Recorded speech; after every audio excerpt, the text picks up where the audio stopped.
I was reviewing the quarterly reports for my corner office when my desk phone rang. Not the usual internal line, but the private one only security used. "Good afternoon, Madam Owner." The guard's voice carried a polite firmness. "There's a group downstairs asking for you.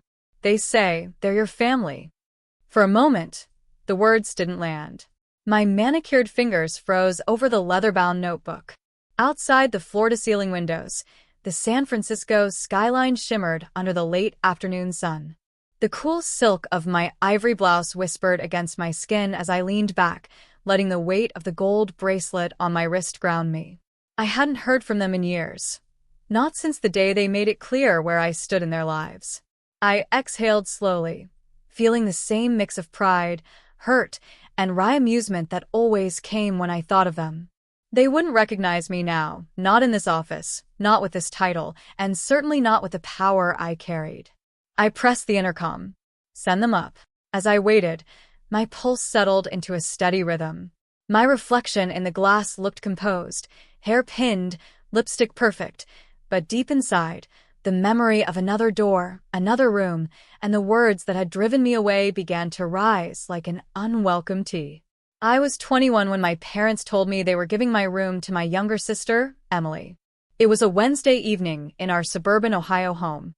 The smell of Mom's chicken pot pie was drifting from the kitchen, but the air in the living room was thick with something heavier. Dad sat in his usual recliner, eyes fixed on the muted TV, while Mom twisted the edge of a dish towel in her hands. "Claire," Mom began, not meeting my gaze, "we've decided Emily needs a bigger space. You're hardly here anymore with work and everything. It just makes sense." I felt my heartbeat in my ears. Makes sense? That's my room, my things, my life. Dad cleared his throat, still not looking at me. "You can use the guest room when you're here. It's just more practical." Practical. That word cut deeper than I expected. Emily stood in the hallway, biting her lip, but not saying a word. I could see the excitement in her eyes, my posters, my shelves, my view of the maple tree in the backyard. All hers now. I remember walking into my room that night, feeling like a guest in my own home. The lilac-scented candles on my desk suddenly smelled cloying. My hands shook as I pulled my clothes from the closet, folding them into an old duffel bag. Every drawer I emptied felt like a quiet erasure. My grandmother, Margaret, knocked softly before stepping inside. She was holding a small velvet box. "Sweetheart," she said, her voice steady but warm, "sometimes people will take from you because they think you won't fight for it. Don't prove them right." Inside the box was a delicate silver key on a chain. "It's not to a door," she explained. "It's a reminder. Build something of your own, something no one can hand over to someone else." I swallowed hard, clutching the key until its edges pressed into my palm. That night, I packed the last of my things, left a folded note on my desk, and walked out the front door. The autumn air was cold against my cheeks, carrying the faint scent of damp leaves and distant bonfires. I didn't know where I was going, just that I wasn't coming back until I had something they couldn't touch. The next morning, I signed a short-term lease on a tiny studio apartment above a bakery in Columbus. It wasn't much, peeling wallpaper, one drafty window, but it was mine. That silver key stayed around my new life began with the smell of fresh bread drifting up from the bakery downstairs and the sound of delivery trucks rattling past my window at dawn. The studio was barely the size of my old bedroom, but every squeaky floorboard reminded me, this was mine. I worked days as a receptionist at a small marketing agency and nights waiting tables at a diner. My fingers smelled of coffee and printer ink, my feet ached, and my diet consisted mostly of bagels the bakery owner, Mrs. Harris, gave me when they went unsold. It was in that diner that I met Diane Caldwell, a sharp-eyed woman in her 50s who always came in late, ordered black coffee and lemon pie, and read business journals cover to cover. One night, she noticed the marketing textbook I'd been highlighting between orders. "You studying?" she asked. I nodded. "Trying to get better at what I do in the day so I can stop working nights." She smiled, the kind that feels like someone sizing you up in the best possible way. "I run Caldwell Creative, downtown. We could use someone with hunger in their eyes. Come by Monday." That Monday changed everything. Diane didn't just hire me. She mentored me. She taught me how to pitch with confidence, how to negotiate without flinching, and how to turn an idea into a paying contract. At first, I made mistakes sending an email to the wrong client, undercharging for projects, but she never let me wallow. There's no shame in starting small, she'd say, only in staying small when you're capable of more. I took her words to heart. My first real win came 6 months later when I landed a branding project for a small eco-friendly soap company.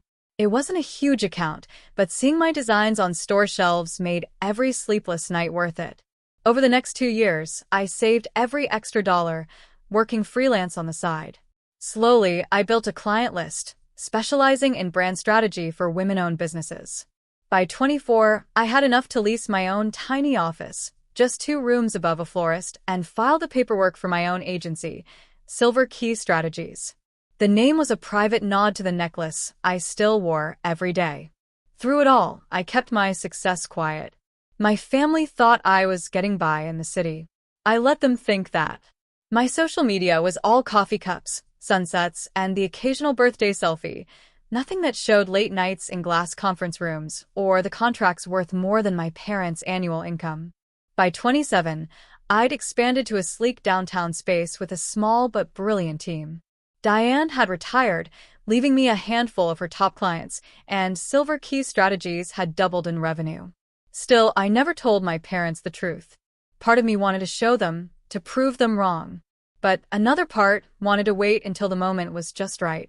I didn't know that moment would come on a Tuesday afternoon, with a call from security and the words, "Your family is here to see you, Madam Owner." The elevator doors slid open with a muted chime, and there they were, Mom clutching her purse like a shield, Dad with his hands stuffed in his jacket pockets, Emily standing just behind them, her eyes darting around the lobby like she'd stepped into another world. The marble floors gleamed beneath the soft golden light. Tall vases of white orchids lined the walls, their petals perfect, delicate. Floor-to-ceiling windows framed the San Francisco skyline, the bay shimmering in the distance. The guard nodded politely to me. They insisted on coming up, Madam Owner. I caught the flicker in Dad's eyes at the title. Mom's lips pressed into a thin line. Emily looked confused. "This way," I said, gesturing toward the private elevator that required a keycard. We rode in silence to the top floor. When the doors opened, they stepped into my office, a space that still took my breath away some mornings. The sunlight poured through massive windows, washing over a desk carved from dark walnut. Abstract art, pieces I'd once only dreamed of affording, adorned the walls. On a side table sat a silver key in a glass case, its chain coiled like a small crown. Emily's gaze lingered on it. "That's pretty." I smiled faintly. "It's important." Mom's eyes darted between the artwork, the custom leather chairs, and the neatly arranged awards on the shelf. "This is where you work?" she asked, her tone half disbelief, half something else she couldn't hide. I took my seat behind the desk, folding my hands. "This is where I work. And what you're standing in right now is mine. The company, the building, even the ground you parked on downstairs, all mine." Dad frowned. "You own this place?" "Yes," I said, my voice steady. "Silver Key Strategies. We manage branding and strategy for over 50 clients nationwide. Annual revenue is in the 7 figures." Silence. Only the faint hum of the HVAC system filled the room. Emily's eyes widened. 7 figures? I nodded. "And it started in a one-room studio above a bakery in Ohio. You remember, the one I moved into after you gave my room away."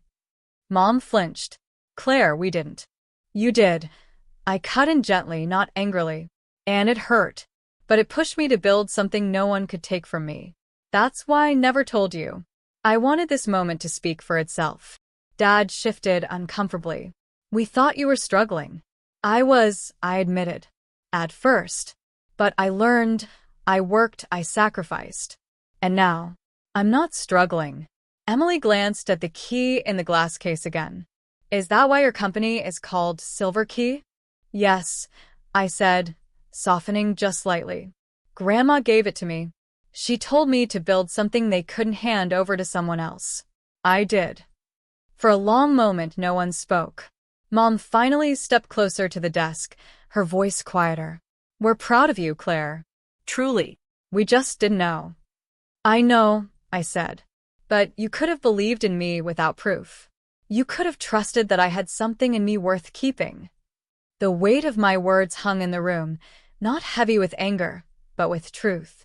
Emily's voice was almost a whisper. "It's amazing. You're amazing." I smiled faintly. "Thank you, Emily." It took me a long time to hear that. The city glittered behind them, the sun beginning to sink toward the horizon. In the warm light, their faces looked softer, like maybe they were seeing me, really seeing me, for the first time. I leaned back in my chair, letting the silence stretch just long enough for the weight of the moment to settle. The power dynamic had shifted, not in a way that demanded humiliation, but in a way that required clarity. "I'm guessing you didn't just stop by to congratulate me," I said, my voice even. Mom hesitated, glancing at Dad. "Things at home haven't been easy. Your father's hours got cut. Emily's tuition is expensive." I finished for her. "I know. I've been there." Dad's jaw tightened. "We were hoping maybe you could help. Just until things stabilize." I nodded slowly. "I can, but it won't be the same as before. If I'm going to help, there will be conditions." Emily frowned. "Conditions?" "Yes," I said, leaning forward. "First, respect. No more dismissing me. No more assuming I'm incapable. If we disagree, we talk like adults. Second, accountability. If I help with tuition, Emily, I expect progress updates every semester, and you'll need to contribute through part-time work. Third, change. Dad, I know it's hard, but you need to look for additional ways to bring in income. Even small steps matter. And Mom, I want you to finally start that catering business you've talked about for years. I'll fund the startup, but only if you commit fully." They exchanged glances, clearly not expecting this. "I'm not just writing checks," I continued. "I'm investing in you, in our family. But investments require effort. I will not enable old habits." Mom's eyes shimmered. "Claire, I don't know what to say." "Say yes," I replied softly. Emily was the first to nod. "I'll do it. I'll work weekends if I have to." Dad sighed, rubbing the back of his neck. "Guess I could talk to Gary about picking up some shifts." Mom took a deep breath. "And I'll finally register the business. No more excuses." I felt something in my chest loosen, a knot I didn't know I'd been holding for years. "Good," I said. "Because here's the truth. Money can help, but it can't fix the root problem. The root problem is believing you're stuck. I know what that feels like. And I also know it's not true." The words hung in the air, not as a lecture, but as a bridge. "I'll draw up the agreements," I added, standing. "Not because I don't trust you, but because I want this to be real, official. We'll treat it like the business deal it is." Dad's lips twitched into something almost like a smile. "You're tough." "I had to be," I said, meeting his eyes. "You taught me that." "Maybe not the way you intended, but here we are." We shook hands, not just as family, but as partners in something new. As they prepared to leave, Emily paused at the silver key in its glass case. "You really kept it all this time?" "Yes," I said. "It's a reminder that even when someone takes something from you, you can build something bigger in return." She smiled, and this time it felt real. 2 months later, the changes had already begun to show. Emily sent me her first semester report card with a proud little note. All A's. And yes, I'm still working weekends at the bookstore. She'd even attached a photo of herself behind the counter, grinning, a stack of novels in her arms. Dad had picked up part-time hours at a hardware store. In his text updates, he didn't complain, he just told me about the new skills he was learning, like how to rewire a lamp or fix a squeaky door hinge. And Mom, she surprised me most of all. She sent photos of her first catering gig, trays of golden pastries, elegant fruit displays, and a handwritten "Margaret's Kitchen" banner hanging behind her table. Her message read, "First official order complete. Thank you for believing in me before I believed in myself." I didn't reply right away. I sat in my office, the city spread out beneath my window, holding my phone in one hand and the silver key in the other. I thought about the girl who had left home with a duffel bag, trembling hands, and nowhere to go but forward. I thought about how many nights she cried quietly over takeout containers, wondering if she'd made a mistake. And I thought about the moment she decided to build a life that could never be taken away. The key was cool against my palm, its edges still pressing just enough to remind me it was real.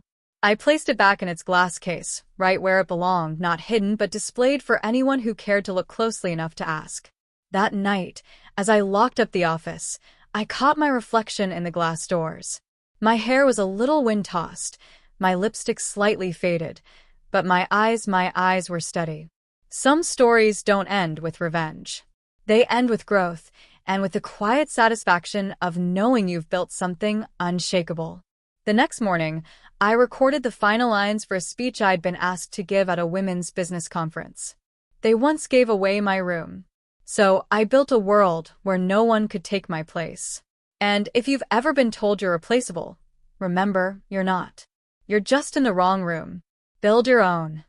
I smiled.